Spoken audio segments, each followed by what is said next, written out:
د پښتنو بچي چې لوی شي نو ویزه ګوري دوی څه خبر وي چې په زور ځان له لانجه ګوري د پښتنو بچي چې لوی شي نو ویزه ګوري دوی څه خبر وي چې په زور ځان له لانجه ګوري د پښتنو بچي چې لوی شي نو دوبۍ ته راشي ځان غلامان کړي د عربو غلامۍ ته راشي مثال چې جاله د مرغۍ ورانه شي مزه د دوی د زندګۍ ورانه شي چاله ویزه د سعودي وکړي پلار په بچي باندې تادي وکړي ګیره او برېت یې لا راغلې نه وي څه زندګي هډو لیدلې نه وي د بېوسۍ د لاسه کور پرېږدي څومره په ګرانه باندې مور پرېږدي د بېوسۍ د لاسه کور پرېږدي څومره په ګرانه باندې مور پرېږدي د عربیانو مزدورۍ له راشي څومره اوږدې مسافرۍ له راشي د کلي ژوند خو د خانانو ژوند د کلي ژوند د نوابانو ژوند د بل وطن د ژوند قصه شروع شي بس لنډه دا چې عجیبه شروع شي څلور پنځه میاشتې کار نه وي د عراق ناست وي یې روزګار نه وي لکه یتیم غوندې حیران ناست وي هر وخت خپه وي په خفګان ناست وي لکه یتیم غوندې حیران ناست وي هر وخت خپه وي په خفګان ناست وي دلته خو ګرانه مزدوري ده صیبه دلته بلا خواري ده صیبه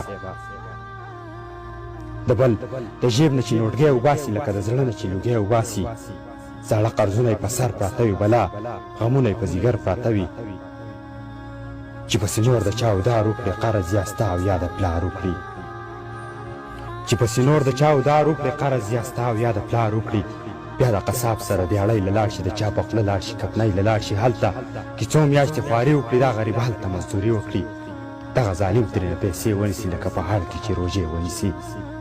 دلته مری له زندان راشي په بېوسۍ ورله خفګان راشي د زورورو زور اوبه که خدایه د ظالمانو زور قابو که خدایه د زورورو زور اوبه که خدایه د ظالمانو زور قابو که خدایه چې د مزدور نه مزدوري نه نیسي چې د مزدور سړی خواري نه نیسي دغه بچی واپس تیرې ته راشي د ارمانونو مخبرې ته راشي دلته یې ختمه اقامه شي خدایه په سر یې بیا جوړه غویمه شي خدایه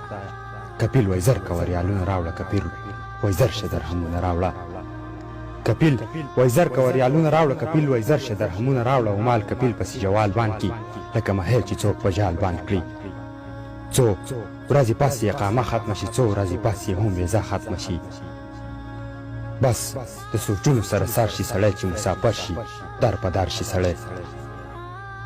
بس د سوچونو سره سر شي سړی چې مسافر شي در په در شي سړی د زړګي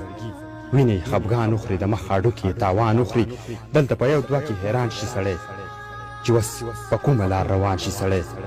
دلته په یو دوه کې حیران شي سړی چې وس په کومه لار روان شي سړی د ژوند قصه څه عجیبه پاتې شي بلا غمونه یې په زړه پاتې شي د ژوند قصه څه عجیبه پاتې شي بلا غمونه یې په زړه پاتې شي خپلو بچو له څه روزګار شروع کړئ په خپل وطن کې ورله کار شروع کړئ چې د پردي وطن څوکۍ نه خلاص شي د پردي ښار د غلامۍ نه خلاص شي نورې ویزې په اباسین لاهوشه نورې قصې خو دې په سین لاهوشه نورې ویزې په اباسین لاهوشه نورې قصې خو دې په سین لاهوشه پښتونه روره مستقبل جوړ که خپلو بچو له یو متل جوړ که چې نن نه پس به نه ویزه کومه نه به دا خوشې شان قصه کومه امیر سالار درته احوال ووایو امیر سالار درته احوال ووایو ښه یې په ځیر ښه په کمال ووایو ښه یې په ځیر ښه په کمال ووایو ښه یې په ځیر